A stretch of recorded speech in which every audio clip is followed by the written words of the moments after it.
আসসালামু আলাইকুম। আজকে চলে আসলাম আরেকটি নতুন ভিডিও নিয়ে। আজকে ভিডিওটি হলো কিভাবে আপনারা মহাভাবনা চ্যানেলের মতন ভিডিও আপলোড করে ইউটিউবে সাকসেস অর্জন করবেন। মহাভাবনা চ্যানেলের ভিডিওগুলোতে কিন্তু তেমন কোনো সিক্রেট নেই।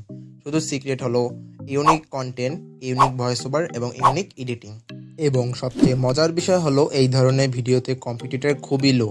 তাই বলা যায় এই ধরনের কন্টেন্ট আপলোড করে, এই ধরনের ভিডিও আপনারা আপলোড করে খুব তাড়াতাড়ি ইউটিউবে সাকসেস অর্জন করতে পারবেন। তাই বলছি ভিডিওটি কেউ স্কিপ করবেন না, ভিডিওটি সম্পূর্ণ দেখুন এবং ভিডিওটি ভালো লাগলে লাইক করে সাবস্ক্রাইব করে পাশে থাকুন। সো চলুন দেখে আসা যাক কীভাবে আপনারা এই টাইপের ভিডিও তৈরি করবেন। আজকে ভিডিওটি 3 স্টেপে দেখাবো। প্রথম স্টেপ হলো স্টোরি। স্টোরির জন্য আপনারা খুব সহজ পদ্ধতি হলো চ্যাটজিপিটি। চ্যাটজিপিটির মাধ্যমে আপনারা স্টোরিটি রাইট করতে পারেন। এর জন্য চ্যাটজিপিটিতে গিয়ে আপনি যে টপিকের স্টোরি লিখতে চান সেটা লিখে কমান্ড করে দেবেন। কমান্ড করে দেওয়ার পর আপনার চ্যাটজিপিটি এরকমের স্টোরি লিখে দেবে। এটা থেকে একটি স্টোরি কপি করে আপনি এক জায়গায় রেখে দিবেন। এরপর হলো দ্বিতীয় স্টেপ। দ্বিতীয় স্টেপ হলো ফটো জেনারেটর, মানে ইমেজ ক্রিয়েট কিভাবে করবেন। এর জন্য আপনারা গুগলে গিয়ে এআই ফটো জেনারেট লিখে সার্চ করার পর ফ্রি পিক যে ওয়েবসাইটটি এটি যে চলে আসবে এটি ওপেন করে নেবেন। এটি ওপেন করে নেওয়ার পর এখানে একটি জিমেল লগ ইন করে নেবেন। জিমেল লগ ইন করে নেবার পর এখানে আপনার যে টাইপের পিকচার দরকার সেটি লিখে দিবেন, তারপর চলে আসবে। এখান দিয়ে আপনারা ডাউনলোড করে নেবেন।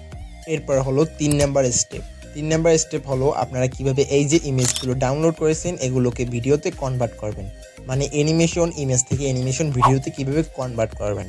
সো এর জন্য আমরা প্রথম করব কি, গুগলে গিয়ে সার্চ করব মিনিম্যাক্স এআই। এটি লিখে সার্চ করার পর যে ওয়েবসাইটটি চলে আসবে প্রথমেই সেটিতে আমরা ক্লিক করব। ক্লিক করার পর এই ওয়েবসাইট থেকে আমরা প্রথমে একটি জিমেল লগ ইন করে নেব। জিমেলটি লগ ইন করে নেওয়ার পর এখানে আপনারা ইমেজ টু ভিডিও এই অপশনে চলে যাওয়ার পর এখানে একটি ইমেজ দিয়ে এবং আমি এই ইমেজটিকে কী টাইপের ভিডিও বানাতে চাই সেটা লিখে এখানে দিয়ে দেবো। দিয়ে দেওয়ার পরে আমার একটি সম্পূর্ণ ভিডিও রেডি। একটু সময় অপেক্ষা করার পর আপনার ভিডিওটি কিন্তু তৈরি হয়ে যাবে। এরপর হলো ভয়েস ওভার। ভয়েস ওভার অবশ্যই ভালো করতে হবে এবং কিভাবে আপনি ভয়েস ওভার ভালো করবেন এর জন্য আমার ভিডিও ডিসক্রিপশনে একটি ভিডিওর লিঙ্ক দিয়ে রেখেছি, সেটি দেখে নেবেন। এরপর আপনার ভিডিওতে কিছু এডিট করা লাগতে পারে, সের জন্য আপনারা ক্যাপকাট বা ইনশট অ্যাপ ব্যবহার করতে পারেন। সো আজকের ভিডিওটি এখানেই শেষ। ভিডিওটি ভালো লাগলে চ্যানেলটি সাবস্ক্রাইব করে অবশ্যই পাশে থাকুন।